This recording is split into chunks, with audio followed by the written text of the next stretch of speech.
Welcome back, my favorite Python programmers, to a brand new video, and in this one we're going to be looking at a small new tip, a bit of a different kind of video, which I always say, but always at this point actually it's kind of common. So right here, as you can see, there is just some kind of simple input that the user is getting.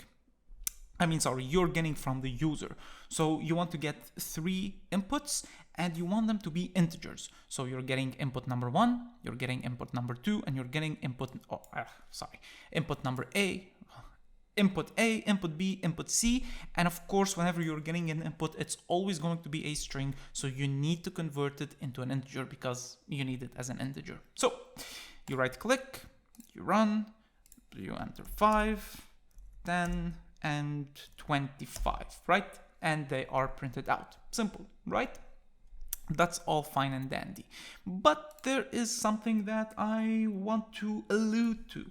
So I'm going to simply copy this code and paste it in here. So this is a slightly different way of getting inputs. Now, granted, this is not the best way. I personally think that using 3 separate lines to get inputs is better and more practical, more real world. But the tip here is not to actually use it. The tip here is for you to learn some new concepts. So first of all, we're getting the input and we're putting it into the values. So what it says in here, the prompt says enter value separated by spaces, and then we are splitting them up, and then we are assigning them to A, B, C using the map and this int and the values, and we're printing out A, B, C. First, let me show you how this will look like once we're done. So I'm going to say 420, 69, and 42. So I hit enter, and as you can see, I have these numbers. How cool is that, right? So instead of having A, enter, B, enter, C, enter, I was able to do it in a single input. Now, as I said, this is very user dependent, because if the user, for example, enters, like, let's say 4 numbers, hits enter, we have an error.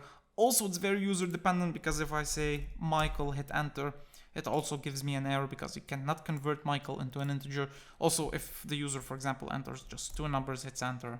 So this is very user dependent. Of course, we can mitigate these. There are ways of having an infinite or a random or arbitrary or non-arbitrary number of inputs right here.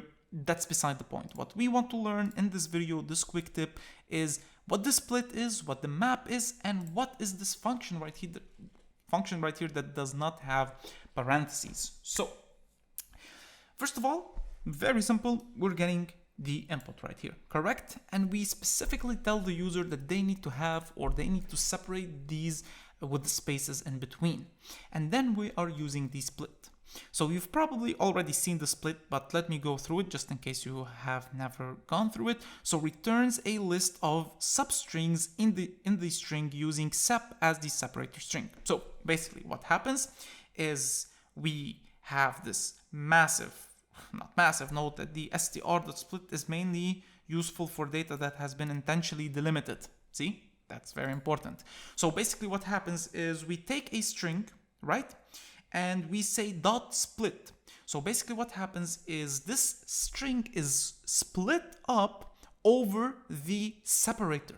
And in this case, since we haven't provided any separator, it means that it will separate it over the spaces. If we had said, for example, the separator is going to be a star, then whenever this split function encounters, or the split method encounters a star, it's going to split this, and then the returned value, we haven't seen this, the returned value is actually a list of these separated strings or split up strings.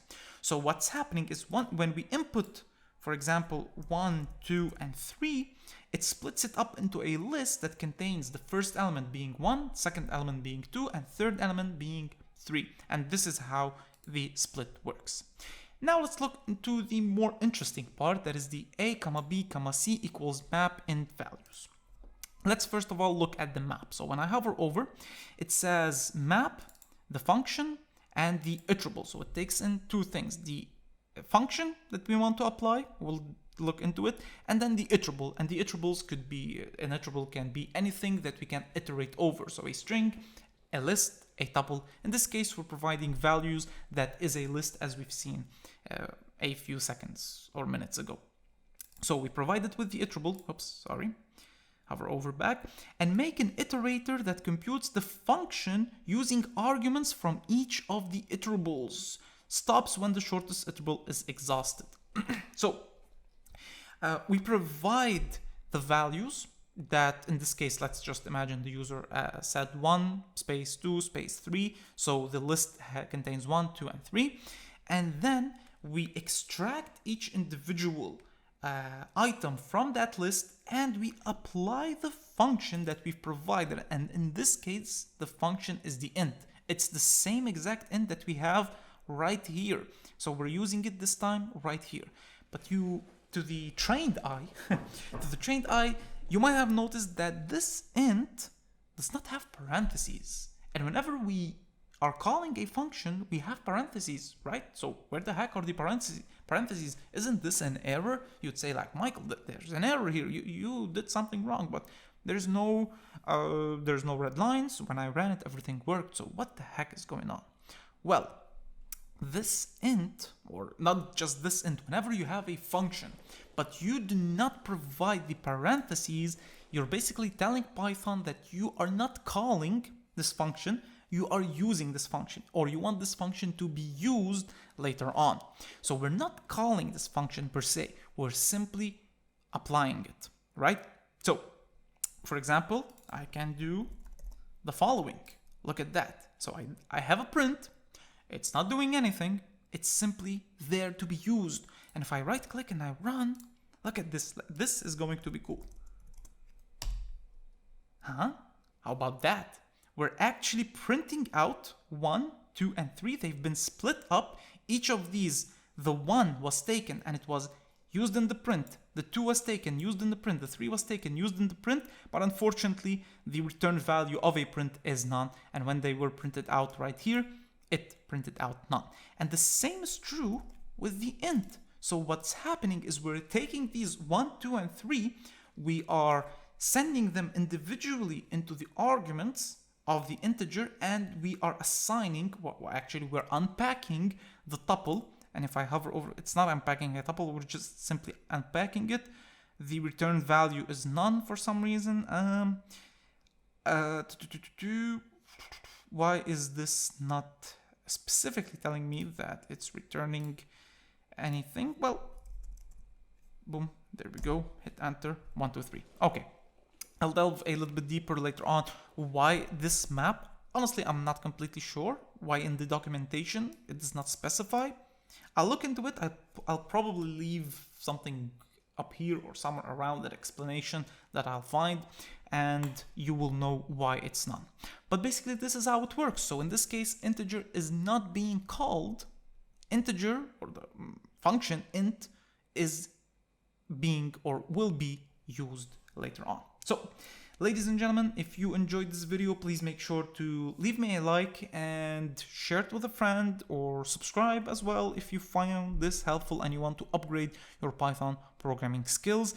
You can follow me on Instagram, TikTok, LinkedIn. I share information about how to learn Python properly on there as well. And yeah, that is basically it. If you don't know, I run a Python teaching institute where I take complete beginners and I make them into master programmers through a very, very extensive, in-depth course where we cover all of these with exercises, with challenges, with quizzes, with assignments. And we also have machine learning on top of that. And then we also have the advanced sections or advanced projects that you can add to your portfolio. So massive, massive program from complete beginner, absolute master. Thank you so much for watching, and I will see you in the next one. Bye-bye for now.